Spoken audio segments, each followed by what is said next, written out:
নিষিদ্ধ শব্দবাজি ফাটানোর প্রতিবাদ। টলিগঞ্জ এবং সোনারপুরে আক্রান্ত প্রতিবাদী মহিলাদের শ্লীলতাহানি করা হয় বলে অভিযোগ। এই ঘটনার পর থেকে আতঙ্কে দুটি পরিবার।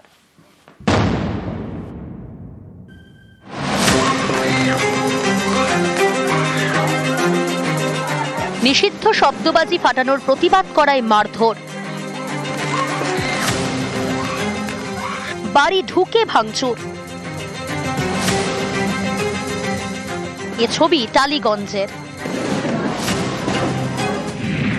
শুক্রবার রাতে এই এলাকায় কালীপুজোর ভাসানে শোভাযাত্রা বের হয়। রাস্তার পাশে 4 বছরের সন্তানকে নিয়ে শোভাযাত্রা দেখছিলেন যুবক। অভিযোগ, তখন শিশুর সামনে নিষিদ্ধ শব্দবাজি ফাটানো হয়। প্রতিবাদ করেন যুবক। অভিযোগ, তখনই শুরু হয় মারধর। বাড়ির মহিলারা বাঁচাতে গেলে তাদেরও মারধর করা হয় বলে অভিযোগ। এও অভিযোগ, তাদের শ্লীলতাহানি করা হয়। বাড়িতে ঢুকে চালানো হয় ভাঙচুর। রাতেই টালিগঞ্জ থানায় অভিযোগ দায়ের করা হয়। তার ভিত্তিতে দুজনকে গ্রেফতার করে পুলিশ। ধৃতদের 3 দিন পুলিশ হেফাজতে রাখার নির্দেশ দেন আলিপুর আদালতের বিচারক। বারণ করে যে বাচ্চা আছে আপনারা ফাটাবেন না, এইভাবে বাচ্চাদের গায়ে লেগে যাবে, সেটা ওনারা না শুনে ওনারা হঠাৎ করে আমার ওপরে চড়া হয়। এবার আমার ওপরে চড়া হতে আমার মা কাকিরা ছিল, ওনারা আটকাতে যায়। তো তখন দেখে ওরা আমার মা কাকির গায়ে রীতিমতো হাত দিতে শুরু করে এবং সেই মাঠ থেকে আমরা বাঁচতে আমরা কি করি, আমরা ঘরের ভেতরে পালিয়ে আসি। মেন গেটের দরজা ভেঙে দেয়। আমার মামি 4 বছরের ছেলেকে কোলে নিয়ে ঘরে বসেছিল, মামির পেটে লাথি মারে। বাজি নিয়ে ঝামেলা হয়েছে, রাস্তায় ঝামেলা, রাস্তায় মিটে গেছে। তা বলে কি সেটা বাড়িতে যেতে হবে? বাড়িতে গিয়ে হামলা হবে? এটা আমরা কোন দেশে বাস করছি? আমাদের আনলা থেকে, আলমারি থেকে, সিঁড়ি থেকে সমস্ত ভেঙে চুরমার করে দিয়েছে। মেয়েদের কোনো সেফটিক নেই। ছোট ছোট বাচ্চা ছেলে মেয়ে, তাদের জন্ম হতে দেখলাম, তারা আমাদেরকে গালাগালি কিস্তি দিচ্ছে। পুরো আমার হাজবেন্ডের মাথায় পুরো মেরে পাঠিয়ে দিয়েছে। দক্ষিণ 24 পরগনার সোনারপুরের কোদালিয়া। শুক্রবার রাতে এখানে নিষিদ্ধ শব্দবাজি ফাটানোর প্রতিবাদ করেন এক যুবক।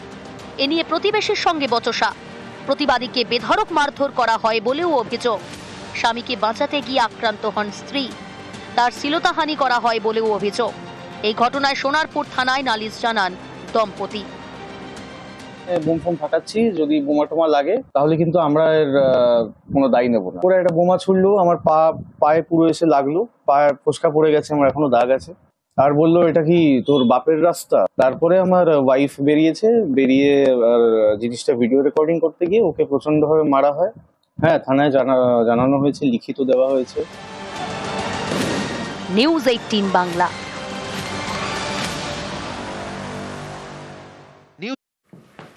ঘাটাল মাস্টার প্ল্যানে নদী খাল সংস্কার শুরু। নো কস্ট মেডেলে নদী খাল সংস্কার শুরু। দাসপুর 2 নম্বর ব্লকের শোলাটোপা খাল সংস্কার। ঘাটালে শিলাবতী সোনিয়া, কিছুদিন আগেই সেচ দপ্তরে একটি বৈঠক হয়েছিল এবং তাতেই জানানো হয়েছিল যে পুজোর পরেই ঘাটাল মাস্টার প্ল্যানের কাজ শুরু হবে।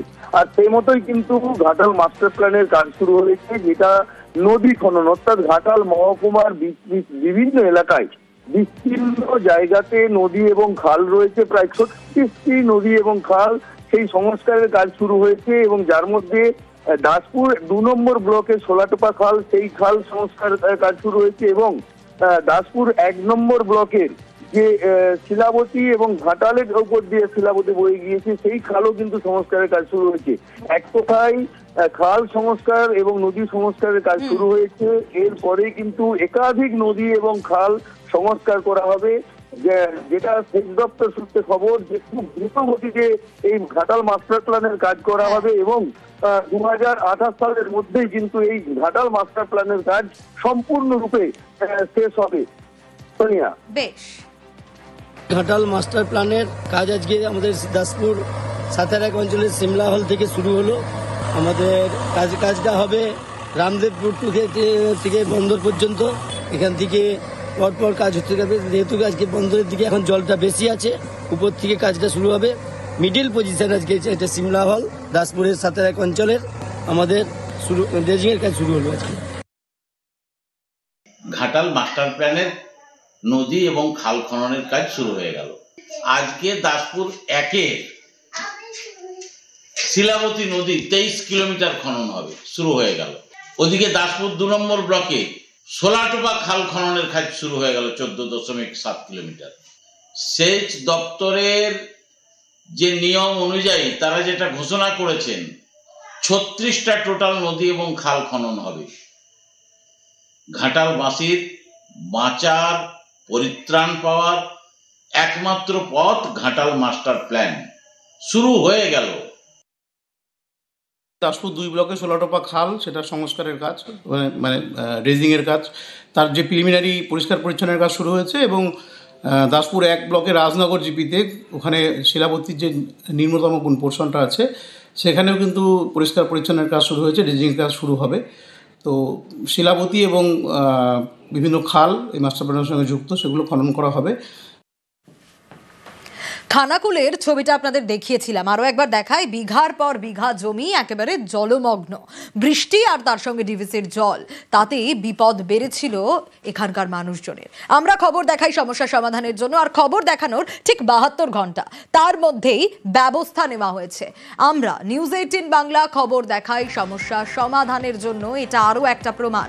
খানাকুলে চাষের জমি থেকে জল সরানোর ব্যবস্থা হচ্ছে।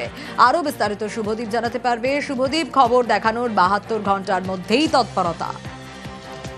দেখো সোনিয়া, খানাকুলের যে ছবিটা, আমরা কৃষকদের যে দুরবস্থার কথা, তারা চাষ নিয়ে রীতিমতো সংশয় প্রকাশ করছিলেন যে যেভাবে জমিতে জল জমেছিল, আদৌ এবছর রবি ফসল তারা চাষ করতে পারবেন কিনা সেই নিয়ে কিন্তু সংশয় ছিলেন।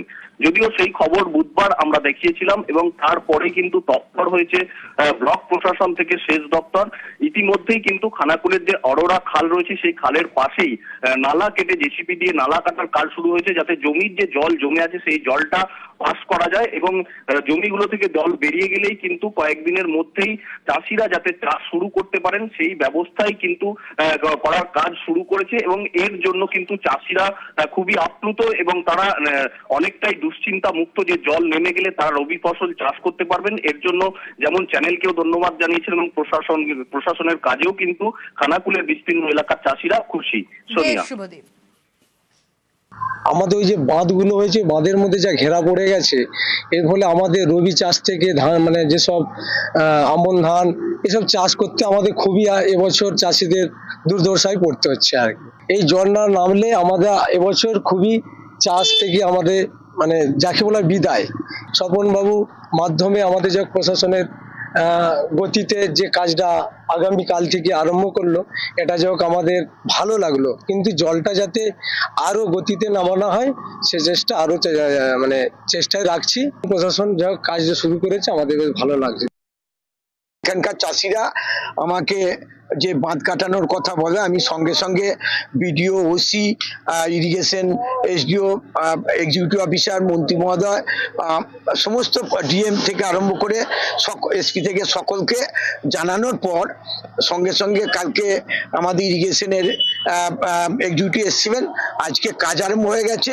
প্রশাসন তৎপরতার সাথে ব্যবস্থা নিয়েছে, নদীর জল কাটাচ্ছে, এদের চাষিরা খুব আপ্লুত। এবছর বেশি বৃষ্টির ফলে মাঠে জল জমেছিল এবং চাষিরা বর্ষাকালে চাষ করতে পারছিল না এবং জলটা নামতে পারছে। শস্যকালে স্লুইস গেটটা হচ্ছে, সেখানে বাদ দেওয়া আছে, জলটা নামতে পারছিল না। সেই জন্য কৃষি কর্মাধ্যক্ষের সাথে আলোচনা করে, ভিডিও স্যারের সাথে আলোচনা করে চিঠি করা হয়েছে ইরিগেশনে এবং ইরিগেশনে বিভিন্ন দপ্তরে জানানো হয়েছে। জানানোর ফলে গতকাল ওনারা আসলেন, উপস্থিত থেকে সেখানে কাজ দেখা হয় যে কিভাবে কি কাজগুলো সলিউশন করা যায়, তার কাজ শুরু হয়েছে।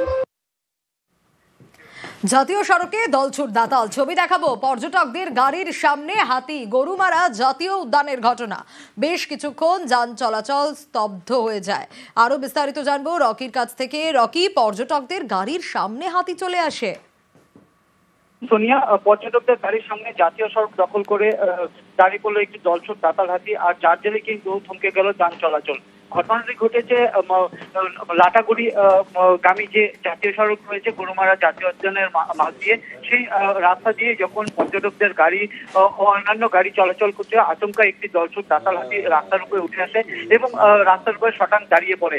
বেশ কিছুক্ষণ ধরে কিন্তু সেই হাতিটি সেখানে দাঁড়িয়ে থাকার ফলেই যানজটের সৃষ্টি হয় এবং সেই সময় জিপসির মধ্যে থাকা পর্যটকেরা ও অন্যান্যরা কিন্তু সেই ছবি ক্যামেরা বন্দি করতে ব্যস্ত হয়ে পড়ে। দীর্ঘক্ষণ সেই হাতিটি দাঁড়িয়ে থাকার পর নিজ আপন মনে যখন জঙ্গলে ফিরে যায়, তারপর কিন্তু যান চলাচল স্বাভাবিক হয়। আর যে সকল পর্যটকেরা ডুয়ার্সে ঘুরতে এসেছে, রাস্তার উপরে এরকম দলছুট দাতাল হাতি থেকে যথেষ্ট খুশি এবং তাদের কাছে একটি বাড়তি পাওনা বলে তারা মনে করছে।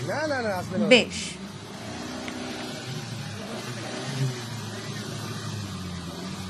যাও যাও যাও বুঝছো ফুললি ব্লক আছে তাতে দেখতে পারো